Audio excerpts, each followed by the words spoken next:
Hey everybody, this is Brent Ingersoll, and you are listening to the Speaking of podcast. Today, we are jumping into a small series of conversations that my wife Melanie and I are having about marriage. And over the next several weeks, we are talking to different friends and couples that we know, and we're talking about marriage, and it's a ton of fun, and I think it's going to be real helpful, especially for anybody who's married, dating, or wants to be married. It's just going to be real good. Today, we're talking with Mike and Nancy Miller, and our conversation was really rich. I hope you enjoy it. Here it is, our conversation with Mike and Nancy Miller. Thank you so much for joining us, our friends, and we are really honored you to take the time with us. And, you know, it's never really a small request when it's like, hey, would you jump on our conversation and read a book? Could you? Two requests in one. I will continue reading the book. I will add. Awesome. It's good. Very good. It is good. Yeah, I really like it. It's really practical, and that's the cool part about it. It just sort of gets right to it. So,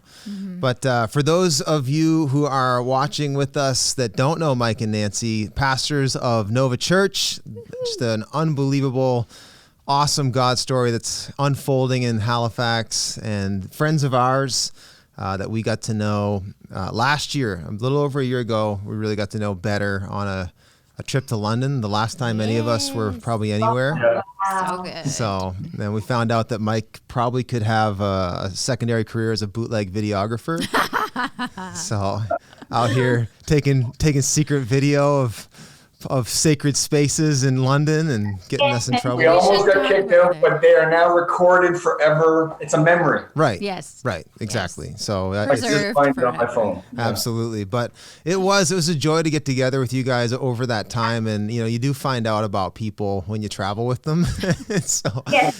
And we were just so, not impressed isn't even the right word, just encouraged by your relationship and just who you are. And it was just a no-brainer to want to sit down with you guys on this beginning of this journey for married couples. And so, guys, thank you again for being here. Usually at this point, we do the kind of obligatory, you know, how did you meet and all that. But I think that would go well with some of the conversation surrounding the book anyway. So Kevin and Marcia basically put out this idea of helping you understand the different phases of marriage, the zones they call it, the A zone, B zone, C zone, and Q zone. And I thought it was a helpful way to think about, you know, the different stages of marriage. But he said everybody has an A zone, and that's that space where you fall in love and you meet. So with the A zone in mind, guys, how did the story go? How did these two lovebirds come to know each other? And give us the Cole's notes of the A zone. We, like most couples, we see it a little different. Yeah. And so did Kevin and Marcy. They're like, yeah, we see it different. So I'm going to let Nancy tell her version, and we'll go with that one. All right. Yeah, let's be real. My version is more reality and more truth, right? Good. Yeah. I actually worked with the airlines, and I lived in a different province. I lived in Newfoundland, and Mike lived in Nova Scotia. And his brother was my youth pastor in Newfoundland. And he came to visit his brother, but I didn't connect with him at church. I connected with him at the airport. And again, for the younger people on the room, pre-Facebook, pre-social media, pre-texting. Yes. So there was no even just, I happen to know what your whole family looks like. No. Just out of curiosity, there was no context for any connection. Right. Okay. So I will tell the truth that when I did see him I was checking in for a flight. Yeah. All my coworkers were really excited to get this gentleman who was tall, dark, and handsome in their lineup. And Nice. I'm like, just saying nothing, looking down, but thinking the same thing, like, oh my gosh, okay, he's going to come and check in. I like this version. Keep going. And we're making a long story, but it was pretty sweet. And I checked him in. And checked him out. Checked me in. But she didn't even upgrade my flight.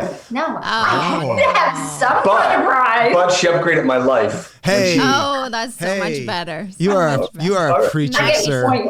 Very nice. Amazing. So when again, I'll fast forward to our dating. It was long distance, with the privilege of flights. That was Long fun. distance with no Skype, no texting, no FaceTime. I had a pager. Yes. I had a pager. Wow. You are aging yourself. Yeah, you with are, that. That's a true story, So pager. drug dealers and me had pagers as a volunteer youth pastor. So I had calling cards where kids could text me. So Nancy would like page me. I go to a payphone and call her. And Oh, we only my dated, 2 weeks. Yeah. Then we got engaged. After And 2 then- weeks. After 2 weeks. Wow. You got engaged after 2 weeks. Bought the Again, ring I after would- 1 week. I would not recommend that to anyone. Time, not the enemy. It really worked well for us Yep. by the grace of God. Wow. But again, you will be married far longer than you're ever single. So just take a minute. Yep. Yeah, Yes. you're right. Yes. Right. 10 months. So you don't recommend that.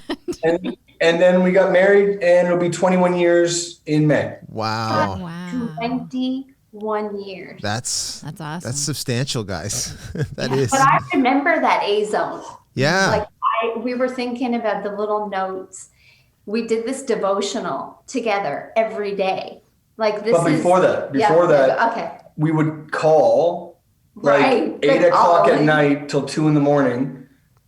Every night to Newfoundland, back and forth. And that's how while we were engaged, that's how we get to know each other. And again, there's no texting, there's no Nothing. FaceTime, just call each other every night for 10 months. Fall asleep. Yeah, you fall asleep You first. hang No, out. you hang out. Like And in love. Yeah. Romance. and then honeymoon phase, you were talking about the devotional. Yeah. So after we got married and we did this devotional for one, babe, I think we actually did it even longer. We would leave this little acronym. It's see how much I love you.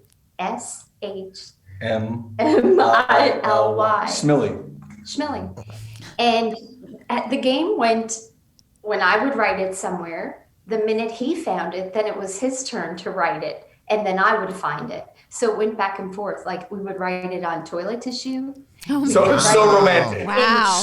Bang. Wow. We would write it. But this was In their our lunch. first year. Can you even wow. That's Write it on the mirror in steam, so then the next time they go in the washroom, they see Smilly on the. Leave it in the car. Oh yeah, the A zone was awesome. It sounds like Pure A zone. it sounds like the Notebook, you guys. This is a movie. A book, but That is a yeah. Hallmark movie. That needs to happen. It needs to happen. Yes, Hallmark just heard that, and they're gonna put that in their Yes, next you movie. guys should sell that script. Yes. We That's remember the A incredible. zone well. Yeah. Yeah, So we when- have a lot of fun in the A zone. So the point, though, in so many things, I think every couple listening can identify in some way, right? Like your own A zone. We did quirky things. We didn't have pagers. We were at the basically like MSN Messenger was Hotmail just Messenger. became a thing for Yes. us. So we're maybe 10 years behind, or a little less, Dial-up- 7 years dial-up behind. internet. Well, that's pretty Yes. slow. Yeah, it probably Yeah. was. And sitting until 1 a.m, just Yes. back and forth, with learning how to communicate through instant messaging. So it was novel then. Now it's was. now it's just a way to Ancient. avoid each other, right? So it's amazing. But but everybody has that A zone, and Yeah. some of them last longer than others. And then that when the honeymoon's over, kind of thing, we all do eventually get into what they call the B zone. And what did that look like for you guys? When did that happen, and how did that all go? Where it sort of got real? Again, a little context. Nancy was living on her own back in Newfoundland when I met her. And though she was only 24, we were both 25 when we got married, she had custody of her younger siblings because her parents were a lot of dysfunction, and she actually had to go to court. Her mother had battled substances. And so when we got married, it was almost like getting younger in some ways, responsibility-wise for Nancy. So the A-zone honeymoon phase, it wasn't just marriage, it was also life, because she was going to parent-teacher meetings and making lunches for her 16-year-old brother. We get married, and now it's, we're two dinks, right? Double income, no kids. Yeah. Just we got a car, a sporty car. We're renting a house. So it was good. And it's always been good, but we were talking about it in light of this chapter.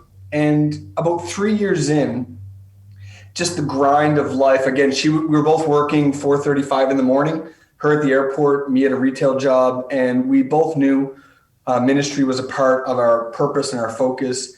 And that journey wasn't happening the way we thought it would. And there was such a waiting and waiting and waiting. And because of that, we felt stuck financially, relationally, vocationally. And that grind kind of played on us about 3 years in, around age 28 for us. Mm-hmm. And then we were sorting that out. And then in the middle of that, we had kids. But we also, which again, which is, it's its own A zone, but relationally, it can move you into the B zone because now it's not just date night and schmilly in the snowbanks and in notes, it's sleepless nights. And you're now kind of zone man-on-man defense. You take this one, I'll take this one and work. And then we actually dealt with a loss in the middle of that. Mm-hmm. I loved how Kevin had said, stop doing what's necessary is actually what it means to quit. But that is not just summed up in divorce. Right. Like quitting is not just there. Quitting is, I'm exhausted and I don't want to do what's necessary. Right. The small things. I'm irritated with you. I don't want to do what's necessary. Our finances are tight. I don't want to do what's necessary. So for us, guys, again, it's going to sound cliche, but we had an absolute, we weren't smart enough to understand it. After 21 years we do, but we had an absolute that divorce would not even be a word that we played with in arguments or disagreements or in mentality. Even joke about it. It would never be like, that's it, we're done. Right. Like, and that's probably we just got rid of that. I came from a divorced family, so I knew that Q zone real easy. Yeah. But maybe what I didn't understand in the early stages when we moved into the B zone was the communication Q zone. Like I would not communicate. I would lock myself in the bathroom. Literally lock yourself in the bathroom. Right. But I also think Jesus needed a minute too. Yeah. He went in a boat. Same thing. Fair enough. Okay. Can't argue with that.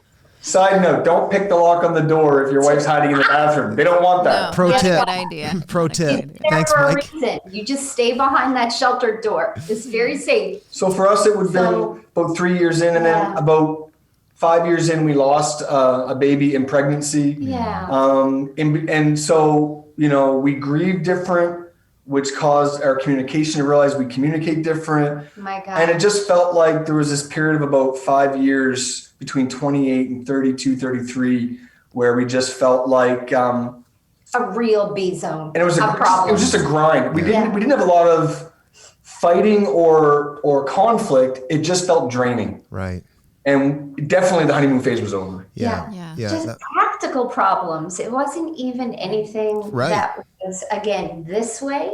It was, when you do your pre-marriage and it's textbook situations. Mm-hmm. Well, when we lost the baby, there was no textbook to help us navigate what we would walk out in reality. Yeah. Mm-hmm. Yeah.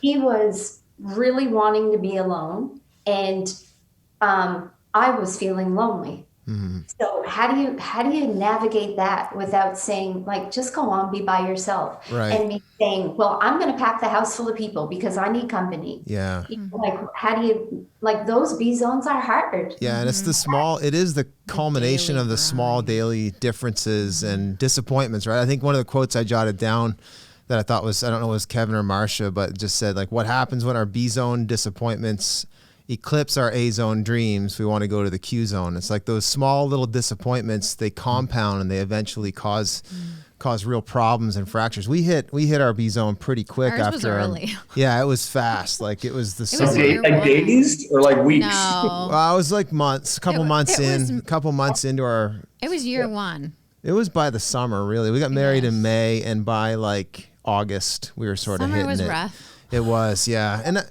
I mean, that was really mostly your fault. So yeah, it was all my fault. So what made you go to the B zone? What was the? It was exactly what you're talking about, though. Those small differences in personality and trying to figure out how to make those work. And But it was also, I had been living alone on my own for 2 years. I was trying to say it more diplomatically, but go ahead. But you just said, it's all you. Yeah. I was living alone for 2 years before I met you. So Yeah. everything was mine. My car was mine. My money was mine. I had my own apartment. I had to share nothing. My life was my own. And now suddenly, and I came out of a you dorm, came. so I'd lived with a bunch of dudes for 4 years. Oh, wow, And so we Melanie, tried to that's make that work. Yeah. And so I went from my mom cleans my room to I don't clean my room to now I live with you. You're married. So It was a little rough. It was a bit of a clash of worlds that Yeah. took a while to pick up the pieces. And then yeah, we also within our first couple years we lost a baby as well. Yeah. And so we went through that, and again, like learning each other, and you're different, and you grieve different, and you process different, and you have different needs in different ways. And it was just that again, yeah, it was the honeymoon was over. There was also financial things that first year. Yeah, for sure. We That were was a learning pretty curve. po. Yes. So, Yes. so Because I had to quit my job. that's a huge stress. To move. Yeah, to move down here. I graduated, got married, and moved and started into ministry all in like a 3-month window. Oh, gosh. So wow. we and so that It was was a lot It was a at whirlwind once. and just Yes. yeah. So anyway, encouragement out there to everybody. The B zone is natural and part of it. I Yes. think the big thing that and the purpose of this chapter though is to push people beyond that. And like we do live in a time where, they talk about the Q zone, like where people just end up quitting and they decide that these disappointments have compounded to a point where I think we're just gonna call it quits. And I think we live in a time more so than ever, not just particularly with divorce, but also with just the idea of if anything is hard, then it's foreign and it's wrong. And I mean, marriage is hard and there is just no way around it. Falling in love is easy, but being married and growing in love is really hard. I saw on Instagram, I don't even follow this guy. Someone reposted it. Remember Lil Nas, the guy that sings Old Town Road? We played that at our wedding. It was awesome. Yeah, right. So, but he posted, I saw it and I was like, man, if that doesn't describe the time we are in, he said, I feel like, the tweet said, I feel like weddings are dope, but not marriage. And he said, it's time we normalize weddings without the bondage of being with someone for the rest of your life. That's bondage. Yeah. And that's I mean, it's, I'm sure he was being a little aggressive with what he was saying, but at the same time, it's that's just a picture of, it's almost expected that you're going to quit when something gets difficult. And how have you guys seen the kind of the quit tendency play itself out? Whether it's not just in your own lives. And I think Nancy, you made such a good point about, it's not the capital Q quit that you need to be aware of. It's actually the small little ways we quit on each other, every single day. But how have you guys seen that sort of play itself out, whether it's in your lives or in the lives of people you do life with in the church or what have you? I definitely love, again, how Kevin painted the picture and called it a muscle. That B zone is a muscle that, I don't know, gets a lot of great healthy nutrition or workout or exercise. It seems to literally be a default of, I don't want to work through this. Right. I don't want to do the hard thing. I don't want to put in the work. And Kevin says that too. He's like, you have to work through the B zones, right, or give into the Q zone. And my gosh, so many times we've eyeballed each other and thought, I just want to give in. And we see it in our church family. Right. I just want to give into it. I don't want to put the work into it. And we see it everywhere. We see it in all situations. And, just this past week, we were praying as a staff for the power of God to give us endurance. Right. And to have a determined resilience. We try to cultivate that in our heart to build that type of atmosphere of let's do the work. It is worth it when you do the work. Yeah. Your marriage there's nobody else. When you get that team player and you walk out life together alongside one another. That was the most romantic thing for me, especially coming from a family that did the absolute best they could, but it wasn't the stability or consistency that really shaped me well. That example wasn't there. Right. But when Mike and I eyeball each other and put the work in with each other, it's so much more of a reward than if you just quit. Yeah. The challenge is culture celebrates the Q zone. And they do. Right. I feel like it's more now. I'm not that guy that says kids today don't know, because I see older people now, but culture is like when we were growing up, you put 2 weeks notice in Right. before you quit a job. Now it's like, I'm out of here now. Like 4 or 5 days, people don't even And give the right. people, if it's hard, people are like, I'm just going to stop. I'm going to trade out of that class. I don't like that job, that relationship. I don't have the butterflies. So there's such an escapism culture in every area of culture, not just kids or not just marriage. So people aren't as tough, and I don't mean younger, I mean all ages, than they used to be.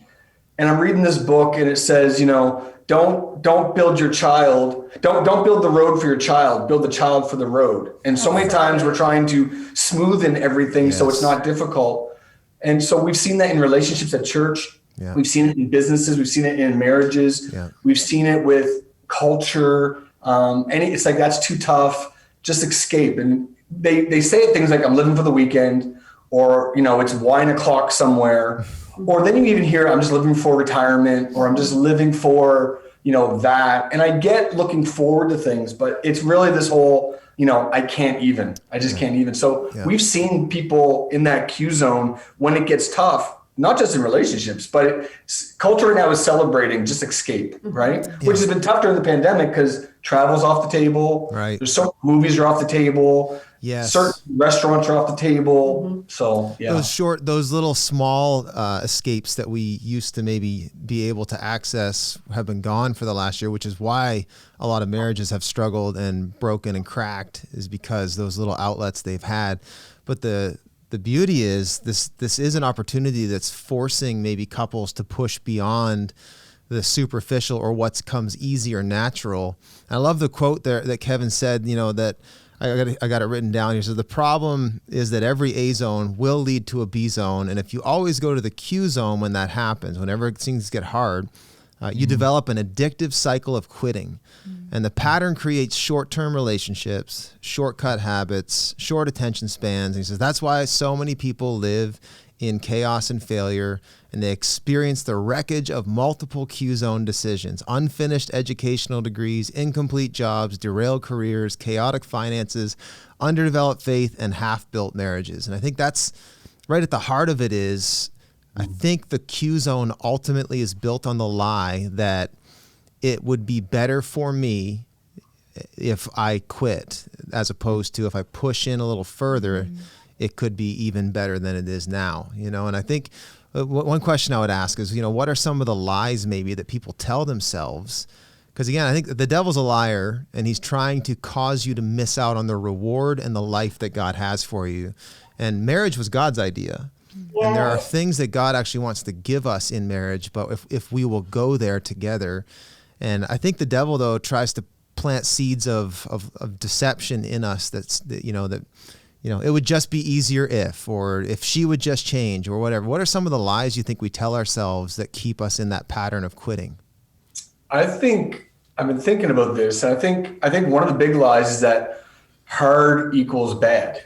Yes. Right. Yes. But if you think about it, like the best things, the biggest accomplishments in life were hard. A degree, parenting, marriage, physical health. Like if you went to a university to become anything, any degree, and it was easy, you would feel like you were robbed. Like that wasn't challenging. Something's wrong here. Anybody could do this. The reason why people are really proud of their diplomas is like, that was hard. Yeah, that's right. I think somewhere this lie that hard equals bad. Yes. And again, any form of exercise, it really is just picking up and putting down heavy things. And that's what makes you better. I think the other lie is that feelings are everything. Right. And feelings are real, but they're not true. And I have a mentor in my life, and we talk this way all the time. I say, right choices lead to right emotions. Right. But so many times we're waiting for the right emotion, and then we'll make the choice. If I feel like going to work, if I feel like going to school, if I feel like, doing the chores, if I feel like communicating. So I think, hard actually, if the flip of it, hard is bad. Hard actually is growth. Mm-hmm. And then feelings, though they're real, need to be managed. And they're slaves. Feelings make horrible masters and great slaves. I think those are two of the big ones. Yeah, I love that. Huge. I think one of the ones that's pretty prevalent too is that, like, my things will get easier for me if we quit. A friend of mine, his wife is a divorce lawyer, and she just published a book basically called Before You Split. And the whole idea is people go into divorce thinking that this is actually going to make things simpler and easier for me. It's going to help me breathe and it's help me get out of this. And actually what it ends up doing is making things much more complicated and painful and difficult, and things you don't consider beforehand. So I think you're onto something though about the hard things being good. Like, nothing in your life that's good came easy. What's your favorite quote? The John Maxwell one. Kevin put it in his book. It's everything worthwhile is uphill. Yeah, everything worthwhile is uphill. And it's so true. So if you preach for a moment, because I know there are probably some people listening to this that are maybe in that zone where the B zone's been so tough for them, and they are kind of contemplating the Q, to just throw in the towel. And if they could do it with minimal damage, they would do it. What would you say to that person who's maybe contemplating quitting, that couple?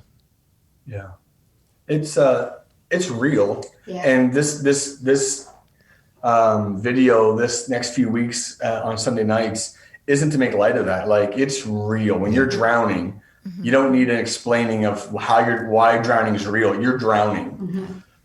Practically for us, inside our wedding bands, we have the same thing engraved, and it says 2 lives, 1 cause. And now we say we've added children. It's 4 lives around the same cause, the cause of Christ. And specifically, we knew our life was called to ministry. But what that's saying is we have a vision. And for me, anything B zone, marriage, parenting, ministry, is I've got to look at, the C. I've got to look at where we're going. The Bible says without a vision, people perish. And I just, even this week, I get so lost sometimes in spreadsheets and marketing and meetings and emails. I'm like, I got to put a face back on this. So I think in your marriage, not wishing away your kids to be empty nesters or wishing away your life to retirement, but you've got to have a vision where you're going. Yeah. And it's not, we're not going to make it. We're going to get divorced, or we're going to be living in separate bedrooms, or we're going to have tension. It is that couple in the park holding hands in their 80s. It is that I can't wait till this summer when we go for a drive with the sunroof open down the shore and look at the ocean. It's always vision of health and where we're going. And I think if you get a vision for your life, it stops you from perishing. The Bible says, write it clearly like a billboard so you can read it on the run. And if you're on this call, first of all, well done for carving out the time and going, this is a priority, whether somebody drugged you to this or you drugged someone else or it's a mutual thing.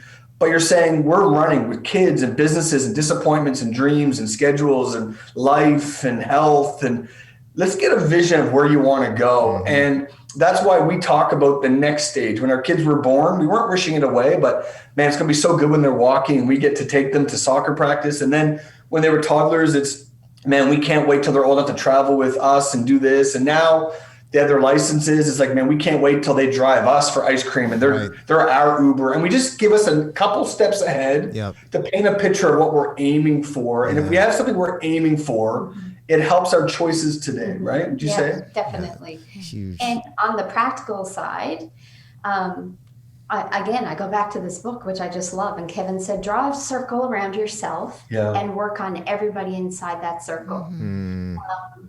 And that for me is, I'm the only person who can have my relationship with God. Yeah. Right. And foremost, I'm the only one who can do that. And it starts there.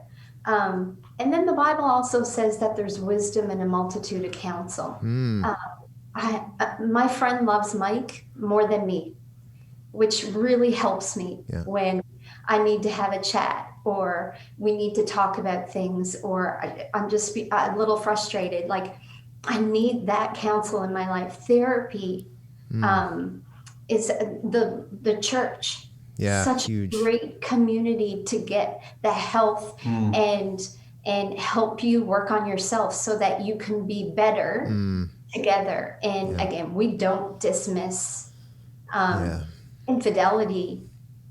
There's so many deep issues that marriages go through, but I have hope. Yeah. I have hope in Jesus. And again, it starts there inside that circle, and get in the house of God. Yeah. It's a safe place. It's great people who will help you in that journey. There's no place like it. I mean, you mentioned hope, both of you did. And I mean, he gets into, the ABCs, getting real practical of great marriage. And one of the things he talks about is developing C-zone hope. And I think having that vision for, what do you really want? And I think sometimes we don't do the work of actually thinking through what we really want, and we'll just stay in the land of the superficial, and no one actually wants the superficial stuff when it all boils down to it. Nobody ends their life saying, I wish I had more girlfriends, and I wish I had more people who would just scratch my ego the right way. Like we want depth, and I think I think about our time, the years we've put in, and like, I wouldn't trade the depth that we have now, like that we can communicate at a level that I've never been able to communicate with anyone. Like we know we can finish each other's sandwiches, like we know, we know, it's so cheesy, but like we know it's that, it's that depth though. It's the like I would never, like the thought of dating makes me throw up in my mouth. We're starting like, I just can't imagine. No. Like, and like, I can't imagine giving up on the richness.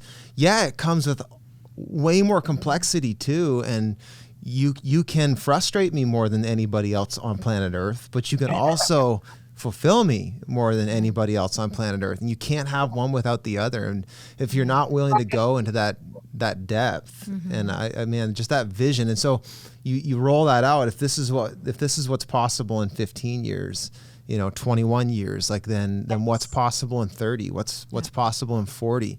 And I mean, you have that vision, and you work through the superficial, I don't think anybody actually does want easy. They just think that easy is going to make me feel better. It's going to bring more life, and it actually doesn't. Back to your earlier point, Mike, like actually hard is what generally cultivates health and cultivates life. If I could make a plug as pastors for church. Yeah, do it. First time I met you face to face, Brent, was actually with Melanie. It was for a youth service rally in the Valley or something. Yeah, you spoke. And I remember I sat with you guys both. And I remember thinking, I like that they're in this as a couple. London last year, the highlight, though there were some real spiritual highs, it was the relational. One thing about church is I don't know another place in culture where you can get generational connection. Yeah. And sometimes you just need to have a vision of what you want.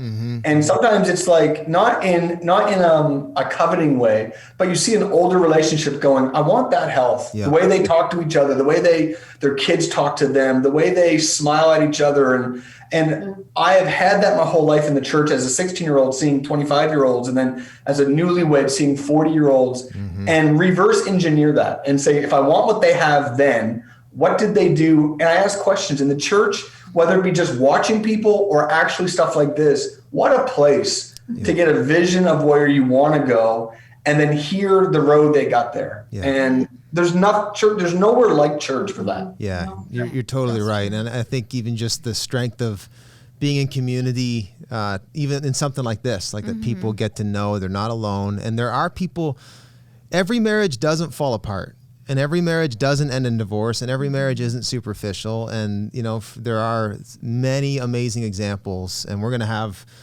starting with you guys, but even next week, we're going to have John and Willow Ann Simons on, who are, again, that couple generations ahead of us that have been doing it well for decades, and so it's so huge. But Kevin talks, before we sort of wrap up our conversation, they both talk about just some of the practical, building B-zone muscle. And the whole idea, and I love, he does boil it down to just really in the end, here's the quote. He says, the one thing that will change your life in marriage is to wash one another's feet. Basically, you do the hard work of serving each other, and that ultimately is the key. And he talks and he gives some different practical ways to do that, and we'll get into theirs. But for you guys, what does it look like to wash one another's feet, to serve one another well? And again, when you're married for 21 years, those seasons look different all the way through. Right. I think as a wife particularly, serving was hard when there was little tinies in the picture. I think that was, gosh, you're man on man, like you're on defense, like you're just trying to survive because they're helpless. Yeah. And all of a sudden you've brought them into your world, and for me, I had to remind myself, no, Mike matters to me. Despite everything that we're trying to navigate and the people that we're trying to build and all those things, he matters to me. And it would be the tiny little things of just looking at him as a person and saying, gosh, you know what? Like walk in the other person's shoes, like it's talked about in the book. Yeah. I know that right now, if it's going to be nap time, I'm going to say to him, listen, you go nap when the baby's down. I just typically didn't need as much sleep. I needed different things in the relationship. I needed a lot of sleep. And that was okay.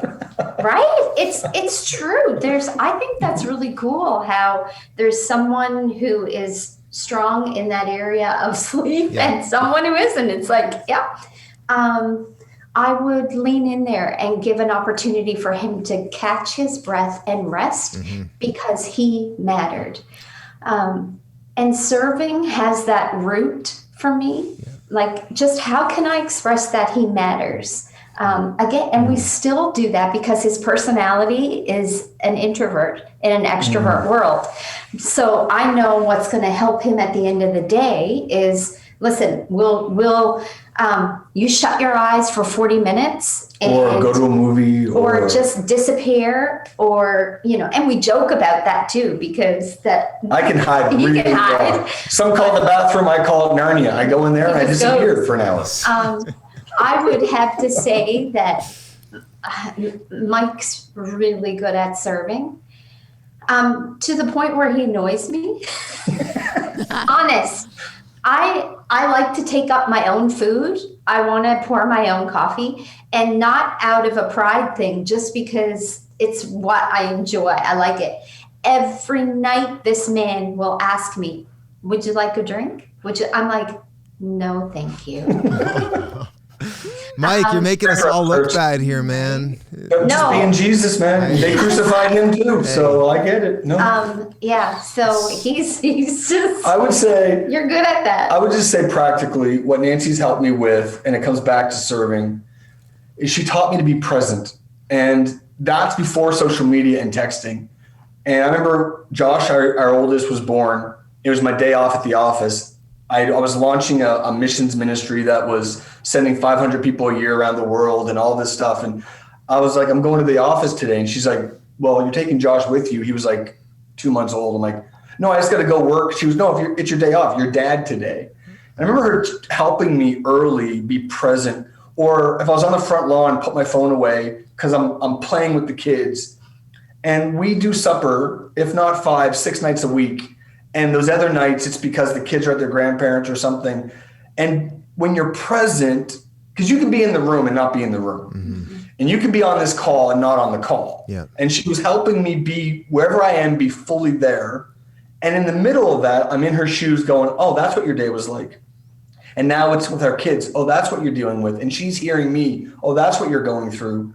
So I think practically being present opens your eyes to put each other in shoes and then go from there. But so many times we're in the same bed in the same house, but we're not in the same life. Right. Yeah. And Nancy is the biggest person to help me be present. And I think I'd be a workaholic or I'd be extremely distracted if not for her. Huge. She has forced me to be present, and now it's actually a reflex that I still need to tend to. But because of that, the serving comes easier because I'm now aware. He's really, really good at it. How have you guys gotten to know one another like well enough? Like what were some practical ways maybe for people that are like, hey, I don't even actually know what it's like to be in my spouse's shoes. Like what are some ways for you guys that, you know, like Nancy, how did you learn that Mike just needs to be able to go and go to Narnia and the Lion Witch in the toilet? Like how he can, you know, how did you learn that he needs that? Like, and to do that well and vice versa. Like, how did you learn, Mike, that she needs you just to be present and not be doing a million things? Conflict and communication and having the hard conversations. Ask for what you need. Yeah. They're not mind readers. Right. You know, So we come good. together and think hocus pocus magic, and You should know. You should know. And that is, I wasn't great at communicating. I learned to communicate and then asked for what I needed. And then we learned about each other. It's like, and then it became really obvious with his personality but in the other ways, like we still ask one another, what do you need? Yeah. If you're just in the thick of it and under it and just really can't even help yourself, that's where it's so fun to have somebody who's on your team. And he will always say, always, what do you need? What do you need today? What do you think? Would this help? And we're not, again, No. we're very low maintenance, you guys. That's a gift that God has given our marriage, which I'm so thankful for, his grace for that. But we're pretty low maintenance. But it was the asking and conversations. And conflict. Things had to go bad. Yeah. So she would lock herself in the bathroom crying or mad. And when we finally got her out of there after a month, after sometimes a few hours, then I'd be like, okay, what led to this? Yeah. And, We're so patient. but it was or in me, if all of a sudden I'm not paying attention or I'm breaking down or it's okay, how did we get there? Before the engine light comes on, back it up. Where was the oil not changed? So really it took hard things to grow. Yeah. And in the early years, it wasn't just, because I would say I'm sorry to get rid of conflict, but I didn't know what I did. Yeah. Right? I just want it better. I want to make up, make out, and go for supper. Yeah. And then I wouldn't learn my lesson, or we wouldn't dive into how we got there. You couldn't go deep. So when it went bad, it sounds so tweetable. I don't mean it to be. No. When it goes bad, is a real opportunity for growth. Yes. So that next time, like, you know what? We haven't checked in for a few days. We've been running and gunning, sleep deprived. If I'm not careful, she's going to be in the bathroom locked in, or this. That conflict helped us.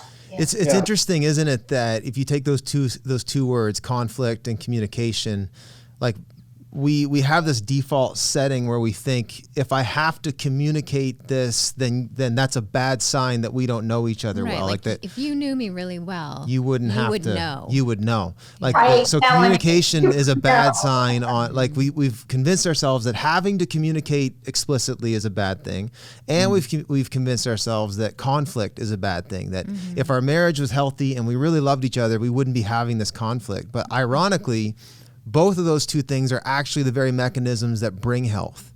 Yes. The conflict and the communication that either precedes or comes after the conflict. Like those are the very things that they're the labor pains that give birth to something better. Yeah. Like they're contractions on the marriage. I forget which, I feel like I quoted it in a marriage series we did, but like that those conflict communication spaces are the very spaces that God has actually designed to bring new life and health, through the difficulty. And I think we convince ourselves something's wrong if we have to communicate and spell it out. You should know me, I love what you said, though.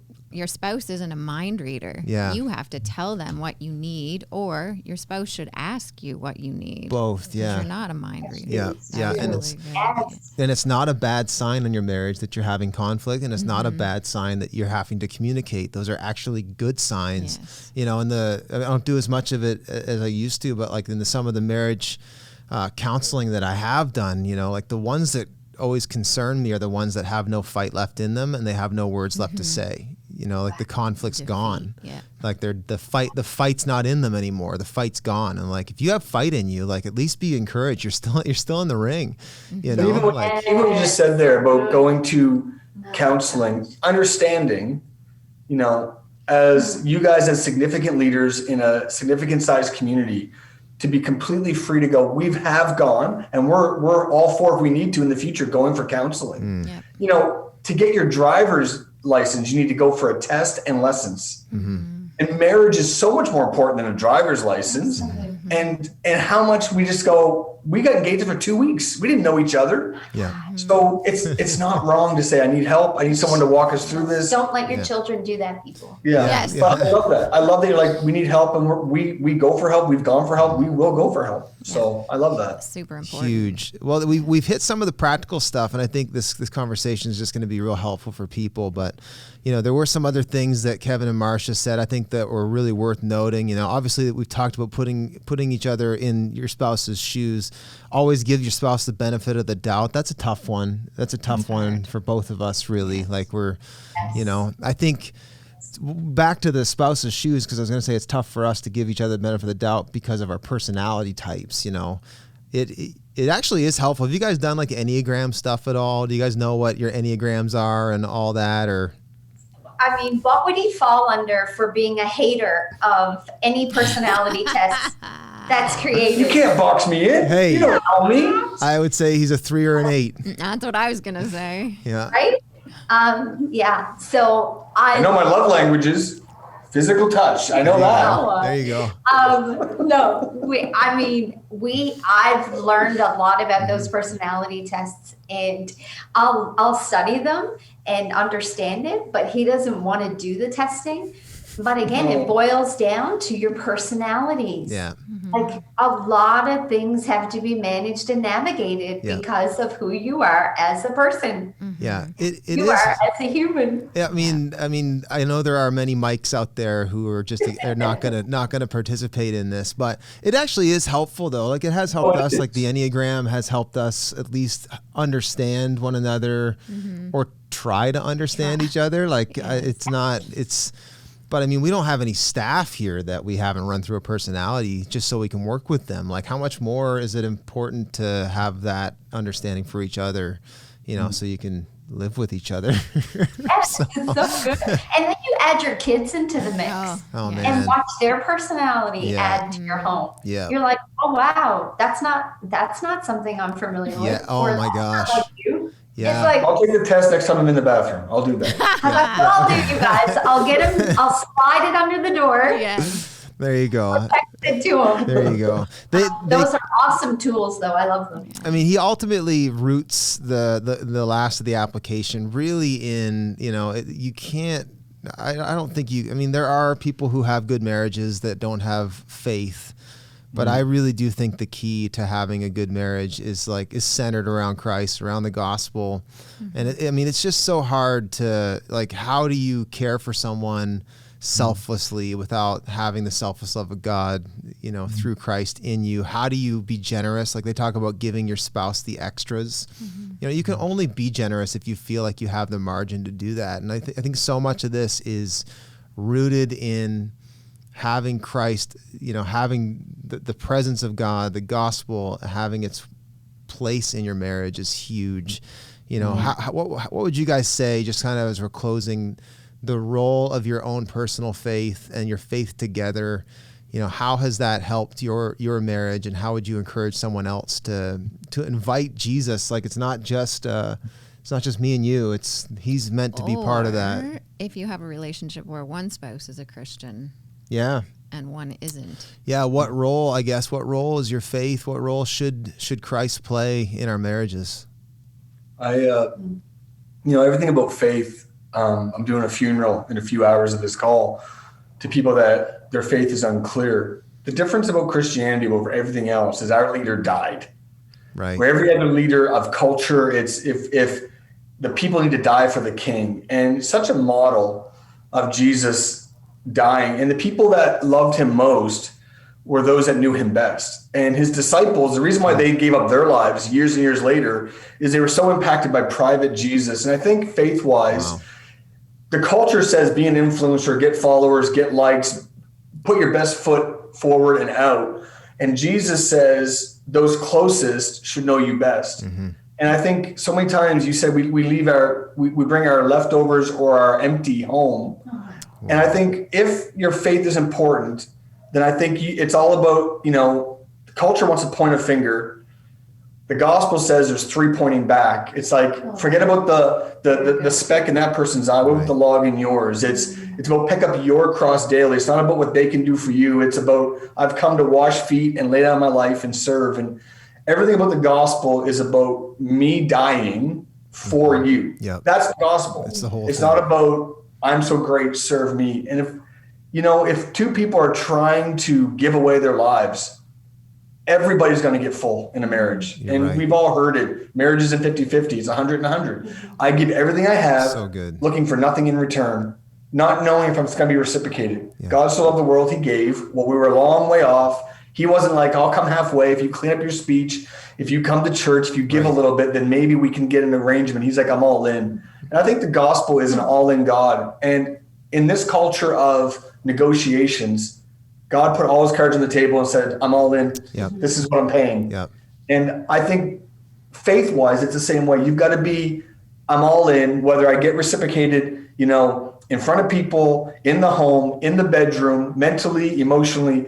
I am committed. I'm all in. I'm not holding anything back. Yeah. And I think that's the gospel. I was late in my teenage years before I had a relationship with God. And when I started reading the Bible, oh gosh, it was so incredible because, we say we read our Bible, but my Bible started to read me. Yeah. And that conviction I've carried into a holy matrimony that was designed by a good God who has such good plans for us. And I'm like, God, if this was your model and this is your plan, then I'm going to be better because of it. Mm-hmm. And I wouldn't want to do any of this. Yeah. I'm tired. No, but I wouldn't. It makes me emotional because God's so real to me that I wouldn't want to take one step in any direction, not in marriage, not in single life, not in any season I had to navigate what I want to do it outside of his will and his model. Yeah. It's a good plan. Well, in our pursuit of Christ, like if for anybody listening, like you're going to hear this because you got a bunch of ministers and pastors here, but like legitimately the surefire way to improve your marriage is your personal pursuit of Christ. Mm-hmm. And I mean, obviously there's room to learn to pursue him together. And we'll talk about that in the coming weeks, but like your marriage will instantly get better if you fall deeper into love with Jesus, because he will give you, like, we can't give each other what we don't have. Mm-hmm. And if I haven't been freed up to be selfless because he was selfless for me, I'm never going to be able to serve you without some string attached. I'll give this to you but I'm doing that really so that you'll give me what I want. Mm-hmm. The only way you can really be generous, like the Bible says, we love because he first loved us. Like I've found, and we've found this in our relationship, that like when I'm good and I'm a good place with God and I'm in like a good zone with Jesus, we're usually in a good zone. And same with you. Like when you're in a good space with the Lord, it just brings life and vitality. And like, I don't need as much from you when I'm getting it from Jesus, right? Like I don't need you to be everything. And I think Marcia said, like, I can't put Kevin on a pedestal that God was made to be on, right? And it's the same in our relationship. And I think that's my biggest encouragement. And you make a great point too, Mel, about, what about the person who's on here? Like, there's probably folks that are watching that like the wife is a Christian and, bro, you're just here, and we're glad you're here. Or maybe a word to the wife who's a Christian. Like, there's a lot in the scripture, like Paul would still tell you the same thing. The way you make him better is by you continuing to pursue Jesus and worrying about, your life with Jesus and allowing the Spirit of God to work in him through you. Don't preach to him. You pursue Jesus, and the grace of God will extend to him through you and your pursuit. So again, I think that You want the answer to be more complicated than this, but the answer is Jesus. Love Jesus. Just love Jesus. This is the ultimate answer. I wouldn't take it the other answer. And just die every day. Yeah. And I don't, as a joke, just die. Like, That's uplifting, babe. No, one of our best friends has 4 kids, him and his wife, and he says, there's a whole website around I am second, Jesus is first, and I'm second. And he goes, no, I'm like 6th. yeah. Yeah. And there's Yeah, it is. It's true. It is. Yes. It is true. And I think that's the, and this is probably a good place to close, but that is the, that space of faith. Will you believe that if I die to self, God can bring resurrection power and new life in that place? Like, will you dare to trust God that if I let that go, or I give you the benefit of the doubt, or I serve you and I feel like I've got nothing left, do you trust God to bring into that emptiness new life? Like, that's where it all kind of, the rubber meets the road. So guys, any final thoughts? Any final words of encouragement? Definitely want you to, I'd love it if you'd pray for us and all the couples that are watching with us and listening. I think that'd be huge if you could just pray God's blessing. But something super spiritual is we all need to go back to London. Yes. I know. Yes. Yeah. not Ontario. Been there. Not Ontario. That was a highlight of my life. Yeah, us too. We would. Can we do this on location next time? Let's do it. From London. We're gonna really up the budget. So if you find your registration goes through the roof next time, you'll see a text to give number coming from just $5 a month. That's so bad. That is so bad. Nancy, I want you to pray. No, you pray. No, you. I'll pray. Yeah. But Brent, me and you can agree on this. We both married up, and I don't mean that as a line. Man. Thank God. Yes. Thank God. Yep. And I don't need to convince the world I'm anointed or called by God. If I convince her, I'll have no problem with everybody else. And I'm just so thankful for people in my life and Nancy keeping us grounded. And then I'm better. I'm honestly stronger, more grounded, and I'm so thankful. Something I learned really early in our marriage that I heard somebody say is marriage is the foundation for your ministry. And I'm learning every year what she meant by that. And just that holy matrimony is, again, it's a gift. It did change my life. My marriage is the absolute most precious thing that God's ever shown up in.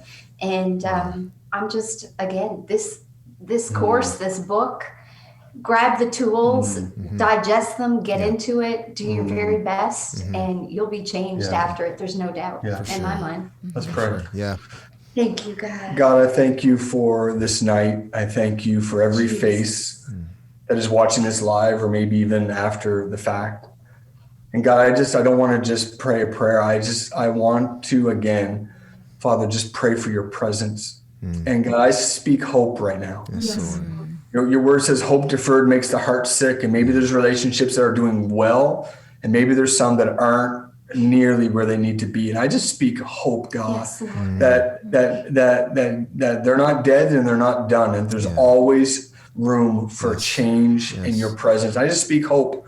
I pray even tonight that as they finish this call, even as they go to bed and wake up, that you start to put some seed dreams in their life, some down the road dreams of adventures and health and communication and love and romance and success and legacy. I pray they start to picture themselves in every area of life, every arena of influence, together, thriving, loving you, loving each other, and helping people. I pray for visions of future vacations, visions of future achievements, visions of future day-to-day memories. I just pray for hope right now to fill these couples. I pray for hope. And then, God, I pray for strength to deal with the road that gets to that dream. I pray for strength. I pray for those that are tired, that just need a rest. I pray tonight would be the best rest they've had in years. I pray for a rest emotionally, spiritually, physically. God, I pray for romance. I pray for fun. I pray that fun is not anti-spirit. I pray there is fun. I pray the joy of the Lord would be their strength. I pray there would be flirting. I pray there would be adventure. I pray there'd be adventures. I pray there would be memories. I speak joy and strength. And I pray most of all for your spirit Holy Spirit, you can do more in a moment than we can do in a lifetime. And I pray you would lower the mountains that are in the way, and you would raise the valleys that we can't get over. And I just pray for a fresh start, forgiveness. I pray for bitterness to be gone. I pray for joy to come back. And God, I pray for a miracle. In Jesus' name, amen. Amen. Amen. Amen. Guys, thank you so much. Yes, thank you. We love you guys. We love you. We love you guys. It was so good to see you guys. I miss your faces in real life. Yeah. Oh my gosh, I know. We'll hang out sometime. Come on, Bubble. Come on, Bubble. Bubble. Yes. And take our fur babies. Yes, Right? they could have a play Those date. boys would go crazy. It would be the best babysitting ever. We could just. I'm not sure if we talked about this before we recorded. We're talking about dogs. Yeah. Yeah. We were. We covered that. We're talking about it. We both have dogs. Golden Okay. retrievers. Yeah, be clear. You guys are the reason that we were able, that my wife sorry. caved finally. So thank you. Yes. I owe Lewis to you. Yeah. So thank you. We love you guys. Thanks, guys. Love you guys. Well, everybody, I hope you enjoyed that as much as we did. We loved talking to Mike and Nancy, talking about marriage. We hope you drew some encouragement and some tools from that to help work on your marriage. And hey, thanks again for joining us for the podcast. If you haven't already, we'd love it. It sure helps us if you leave a good review, helps get the word out to more people. Maybe share it with someone, and we'll see you next time.